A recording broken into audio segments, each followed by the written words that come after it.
নমস্কার বন্ধুরা, কেমন আছেন সবাই? আশা করি সবাই খুব ভালো আছেন। আমি সর্বাণী। আমার বই পড়ুন বইকে ভালোবাসুন চ্যানেলের সকল শ্রোতা বন্ধুদের স্বাগত জানাই। আজ আমি আপনাদের পড়ে শোনাবো লেখক বিমল মিত্রের লেখা একটি ভৌতিক ছোট গল্প, রাত তখন 11টা। শুনতে থাকুন। রাত তখন 11টা। ঘটনাটি ঘটলো রাত 11টার সময়। কলকাতা থেকে দেশে যাচ্ছি। দেশ বলতে যেখানে আমি জন্মেছি। কলকাতা থেকে ট্রেনে যেতে প্রায় 3 ঘন্টা সময় লাগে। সকাল 5টায় একটা ট্রেন আছে। তাতে গেলে মাঝদিয়া রেল স্টেশনে সকাল 8টা বেজে যায়। স্টেশনে নেমে আরো 5 ক্রোশ হাঁটা। খুব তাড়াতাড়ি হাঁটলেও তাতে সময় লাগে আরো 2 ঘন্টা। তারপর আর একটা ট্রেন আছে, সেটা ছাড়ে সকাল 9টায়, তারপর দুপুর 2টোয়, তারপর সন্ধে 6টায়। সন্ধে 6টার ট্রেনে গেলে রাত 9টায় পৌঁছাতে পারা যায় মাঝদিয়া স্টেশনে। কিন্তু তাতে গেলে বাড়ি পৌঁছাতে রাত 11টা বেজে যায় বলে সাধারণত সেই ট্রেনে যাই না। তখন আমি কলকাতার একটা মেসে থেকে পড়াশুনো করি। প্রত্যেক শনিবার দুপুর 2টোর ট্রেনে দেশে যাই। তাতে সুবিধে খুব, ট্রেনে ভিড়ও কম থাকে আর সন্ধ্যের আগেই বাড়িতে পৌঁছানো যায়। কিন্তু সব সময় সে ট্রেনে যাওয়া সুবিধে হয় না। লেখাপড়া ছাড়া ফুটবল খেলার নেশা আছে। রবিবার দিনটায় দেশে না কাটিয়ে কলকাতার বন্ধু বান্ধবদের সাথে কাটাতে ভালো লাগে। কোনো শনিবার বাড়িতে না গেলে বাবার চিঠি আসে। লেখেন, তুমি শনিবার বাড়ি আসো নাই কেন? আমরা পথ চাহিয়া বসিয়াছিলাম। তোমার শরীর খারাপ হইল কিনা ভাবিয়া খুব চিন্তিত আছি। পত্রপাঠ উত্তর দেবে, ইত্যাদি। আমি বাবার একটি সন্তান। বাবার বয়স হয়েছে। আমাকে নিয়ে তার যত ভাবনা, চিন্তা, স্বপ্ন, সব কিছু। আমি বড় হব, আমি মানুষ হব, বংশের মুখ উজ্জ্বল করব। কিন্তু ততদিনে আমারও একটা নিজস্ব জগৎ গড়ে উঠেছে। দেশের চেয়ে কলকাতার আকর্ষণই আমার কাছে বেশি। আমার জন্যে বাবা মোটা হাত খরচ পাঠান। সেই দিয়ে আমি ময়দানে ফুটবল খেলা দেখি, ক্রিকেট খেলা দেখি, আবার কখনো কখনো বা সিনেমাও দেখতে যাই। কলকাতার জীবন গ্রামের জীবনের মতো একঘেয়ে নয়। সেখানে চারিদিকে এঁদো পানা পড়া পুকুর আর কেবল ক্ষেত, খামার আর বন জঙ্গল। আমাদের মতো যাদের অবস্থা ভালো নয়, তারা লেখাপড়া ছেড়ে দিয়ে কেবল বারোয়ারি তলায় বটগাছের ছায়ায় হারুমুদির দোকানের মাচায় বসে আড্ডা মারে, তাস খেলে। আর আমি গেলে তারা আমার কাছে কলকাতার গল্প শোনে। কারো কোনো কাজ নেই। বাড়ির অবস্থা খারাপ বলে তারা কলকাতায় আসতে পারে না, সে পয়সা তাদের নেই। তাই আমাকে তারা একটু একটু হিংসেও করে। আমার চালচলন, জামা প্যান্ট দেখে তারা অবাক হয়ে যায়। আমার জুতো, আমার চুলের ছাঁট, আমার সাবান মাখা দেখে তাদের তাক লেগে যায়। কারণ আমাদের গ্রাম এমন এক গ্রাম যেখানে শহরের কোনো সভ্যতা ঢোকবার সুযোগ পায়নি। আমাদের বাড়ির পাশেই থাকতেন নসু কাকা। আসল নাম বোধহয় ছিল নৃসিংহ ভট্টাচার্য। বাবা তাকে নসু বলেই ডাকতেন। তিনি গ্রামে গ্রামে যজমানদের বাড়িতে গিয়ে পুজো করে বেড়াতেন। বড় ভালো লোক। আমি দেশে গেলেই আমার সঙ্গে দেখা করতে আসতেন। বলতেন, কি রকম লেখাপড়া হচ্ছে বাবা, ভালো তো? আমি তার পায়ে হাত দিয়ে প্রণাম করতাম, বলতাম হ্যাঁ। তিনি বলতেন, খুব মন দিয়ে লেখাপড়া করবে বাবা, এখন দিনকাল খুব খারাপ। আর কলকাতা শহরে যেরকম গাড়ি ঘোড়া, ট্রাম বাস শুনেছি, খুব সাবধানে চলাফেরা করবে। নসু কাকা আমাদের দেশে নাম করা পুরুত মশাই।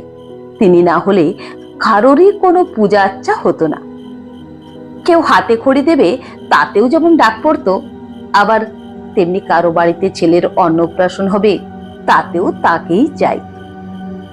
তারপর আছে বারোয়ারির তলায় দুর্গাপুজো, কালী পুজো থেকে আরম্ভ করে 3 ক্রোশ দূরে জমিদার বাবুদের বাড়িতে যত উৎসব, যত বিয়ে, ব্রত উদযাপন সবেতেই তার ডাক পড়ত। এই আবহাওয়াতে আমি মানুষ, কিন্তু এই আবহাওয়াতে মানুষেও যে ঘটনা ঘটলো তার কথাই বলি। কলকাতায় তখন আমার স্কুলের পরীক্ষা চলছিল। 3 সপ্তাহ দেশে যেতে পারিনি। বাবাকে সে কথা লিখেই দিয়েছিলাম যে আমি 3 সপ্তাহের জন্য দেশে যেতে পারবো না। পরীক্ষা যেদিন শেষ হলো শনিবার, মেসে এসে ভাবলাম 2টো ট্রেন ধরবো, কিন্তু কয়েকদিন ধরে রাত জেগে পড়বার পর বড় ক্লান্ত হয়ে পড়েছিলাম। ঘড়িতে বেলা 12:30। ভাবলাম আধ ঘন্টা ঘুমিয়ে নেওয়া যাক, কিন্তু যখন আমার ঘুম ভাঙলো তখন দেখলাম দেয়াল ঘড়িতে বেলা 3:30। আমার বন্ধু যে আমার পাশের বিছানায় শুতো সেও দেখলাম অঘরে ঘুমোচ্ছে। মনে হলো সর্বনাশ, 2টোর গাড়ি তো কখন ছেড়ে দিয়েছে। এরপরেও তো সেই সন্ধে 6টার আগে দেশে যাওয়ার আর কোনো গাড়ি নেই। সেই গাড়িতে গেলে দেশের বাড়িতে পৌঁছাতে তো সেই রাত 11টা বেজে যাবে। কিন্তু শিয়ালদা স্টেশন থেকে গাড়ি ছাড়তেই সেদিন কেন জানি না আধ ঘন্টা দেরি হয়ে গেল। ভাবলাম ট্রেনটা হয়তো একটু দেরি করেই মাঝদিয়াতে পৌঁছবে। তার মানে যখন 5 ক্রোশ হেঁটে বাড়ি পৌঁছবো তখন রাত 12টা বেজে যাবে। বাবা হয়তো বকাবকি শুরু করে দেবেন, বলবেন দুপুর 2টোর ট্রেনে আসতে পারলে না। কিন্তু না, ট্রেনটা ঠিক সময়ে মাঝদিয়া স্টেশনে গিয়ে পৌঁছলো। আমি নিশ্চিন্ত হয়ে গেলাম। এদিককার প্ল্যাটফর্ম ছেড়ে উল্টো দিকের প্ল্যাটফর্মে পৌঁছে টিকিট দেখে গেট পার হলাম। বেশি যাত্রী ছিল না ট্রেনে। গেটের বাইরেই বাজার। অত রাত বলেই বাজারে লোকজনের ভিড় বেশ পাতলা। তাড়াতাড়ি বাজার ছাড়িয়ে বড় রাস্তায় গিয়ে পৌঁছালাম। ভেবেছিলাম একটা সাইকেল রিক্সা ভাড়া করে বাড়ি পৌঁছাবো, কিন্তু কোনো রিক্সাওয়ালাই অত দূরে যেতে চাইলো না। বেশি টাকা লোভ দেখিয়েও কাউকে রাজি করাতেও পারলাম না।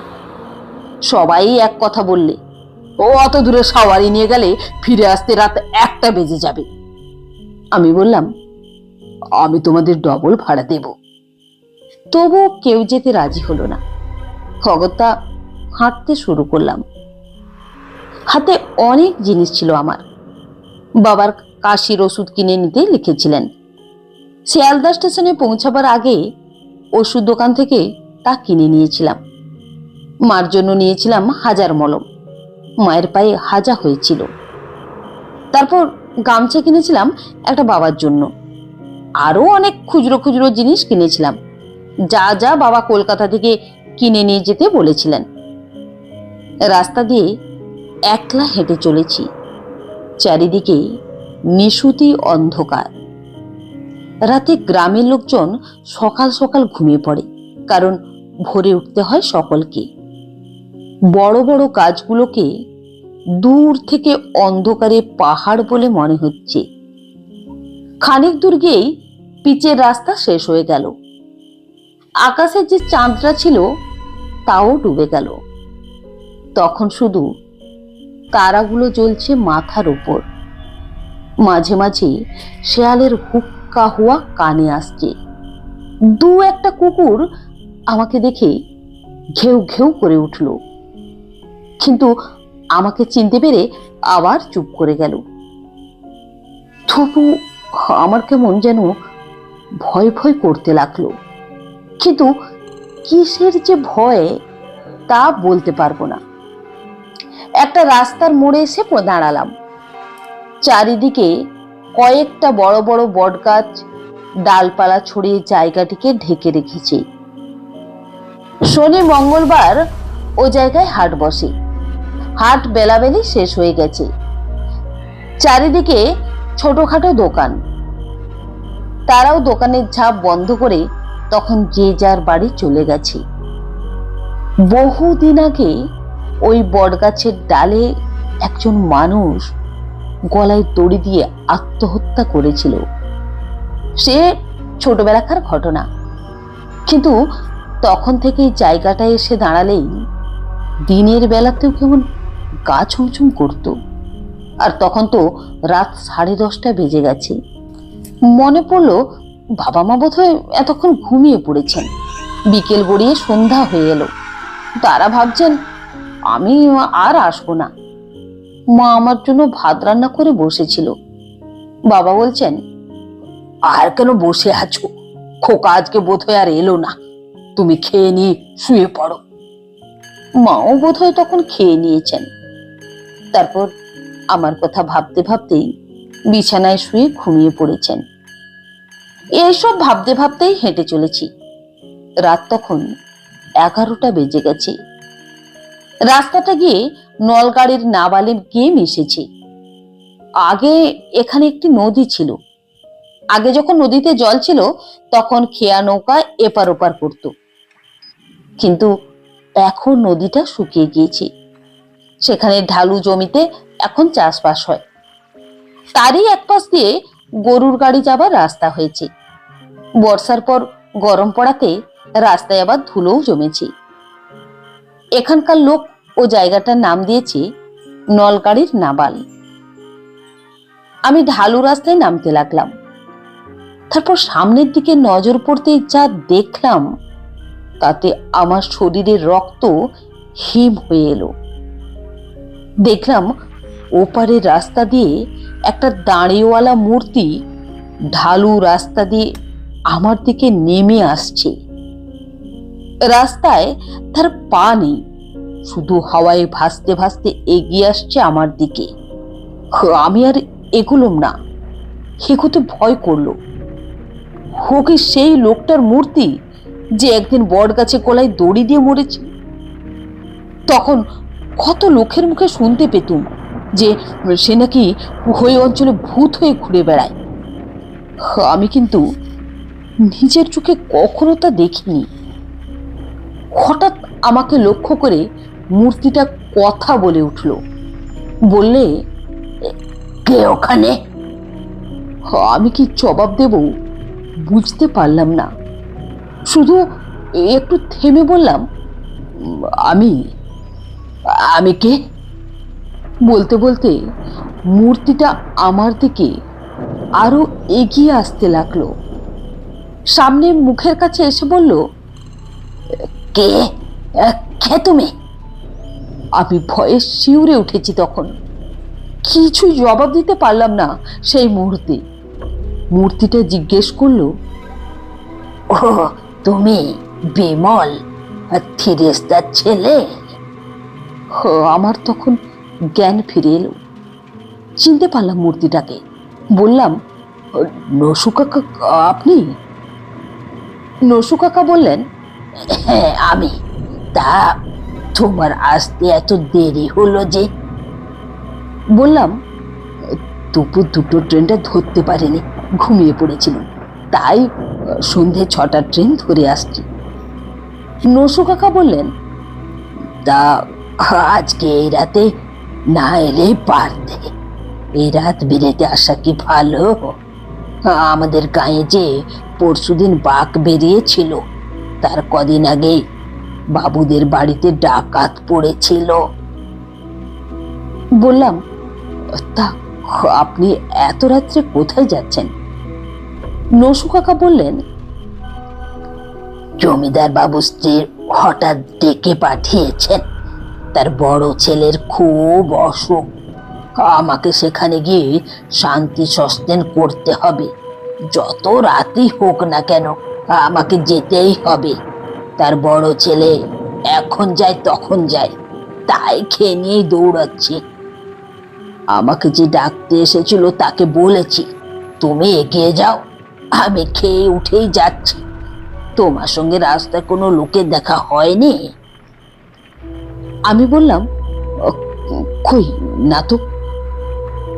নসু কাকা বললেন, তা রাত্রির বেলা হয়তো ঠাউর হয়নি তোমার। তা তুমি বাবা একলা এত রাত্রি এসে ভালো করনি। চলো, আমি তোমাকে গাঁ পর্যন্ত পৌঁছে দিই। বললাম, আপনি আবার কেন এত কষ্ট করতে যাবেন? আপনারও তো তাড়াতাড়ি আছে। নসু কাকা বললেন, সে কি কথা, এই এত রাতে তোমাকে কি এই অবস্থায় একলা ছেড়ে দিতে পারি? শুনলে ধীরেশ দা যে আমার উপর রাগ করবে, বলবে তুমি খোকাকে ওই অবস্থায় একলা ফেলে কি করে চলে গেলে। কি আর করা যাবে, ওদিকে জমিদার বাবুর বাড়ি তার বড় ছেলের এখন যায় তখন যায় অবস্থা, আর তিনি কিনা নিজে আমাকে আমার বাড়ি পৌঁছে দিলেন। রাস্তায় যেতে যেতে নসু কাকা বলতে লাগলেন, তুমি 3 সপ্তাহ বাড়ি আসনি, সেজন্য ধীরেশ দা খুব ভাবছিলেন। কলকাতায় থাকো তুমি, তোমার বয়স হয়েছে, তোমার যত পড়াশুনোই থাক, সপ্তাহে একদিনের জন্য বাবা মাকে দেখতে আসতে পারো না? তুমি যখন বড় হবে আর নিজে বাবা হবে তখন বুঝবে ছেলেকে দেখতে না পেলে বাবার মনে কত কষ্ট হয়। আমি নসু কাকার কথা শুনে সে কথার কোনো জবাব দিতে পারলাম না। চুপ করে নসু কাকার সঙ্গে সঙ্গে চলতে লাগলাম। তারপর যখন বাড়ির কাছাকাছি এসেছি তখন নসু কাকা বললেন, এবার আর কোনো ভয় নেই, আমি চলি, আমার খুব তাড়া আছে। বলে তিনি চলে গেলেন। আমি আমাদের বাড়ির সদর দরজার কড়া নেড়েই ডাকতে লাগলাম, বাবা বাবা বাবা। বাবা আমার ডাক শুনে ধড়মড় করে জেগে উঠেছেন, মাও জেগে উঠেছেন। তাড়াতাড়ি দরজা খুলে আমাকে দেখে বললেন, খোকা তুমি এসে গেছো? কোন ট্রেনে এলে? দুপুরে ট্রেনে আসতে পারলে না? বললাম, দুপুরবেলা পরীক্ষা দিয়ে ঘুমিয়ে পড়েছিলাম তাই। বাবা বললেন, তা বলে সন্ধ্যের ট্রেনে আসতে হয়?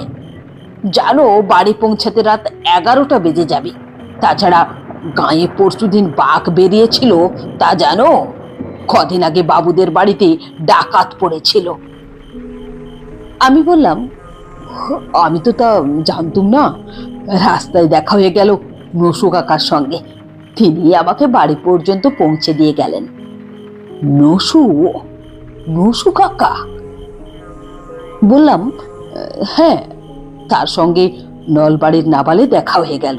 তিনি জমিদার বাবুদের বাড়ি যাচ্ছিলেন, তাদের বড় ছেলে মরমর, তাই তিনি শান্তি সস্তান করতে সেখানে যাচ্ছিলেন। বাবা আমার দিকে হতবাকের মতো চেয়ে রইলেন, মাও অবাক। বাবা বললেন, তুমি ঠিক দেখেছ? তোমার নসু কাকা, তিনি তোমার সঙ্গে কথা বলেছেন? তুমি কি সব আবোল তাবোল বলছো? আমি বললাম, বাড়ি আমি ভুল দেখবো কেন? আমি নসু কাকাকে চিনতে পারবো না? বাবা বললেন, কিন্তু তোমার নসু কাকা যে পরশুদিন মারা গিয়েছেন, আমরা যে নবদ্বীপে গিয়ে তাকে সৎকার করে এলুম। বন্ধুরা, আমার এই গল্প পাঠ যদি আপনাদের ভালো লেগে থাকে তাহলে আমার গল্পটিতে একটি লাইক দিয়ে আমার চ্যানেলটি সাবস্ক্রাইব করে আমার সঙ্গে থাকার অনুরোধ রইল। নমস্কার।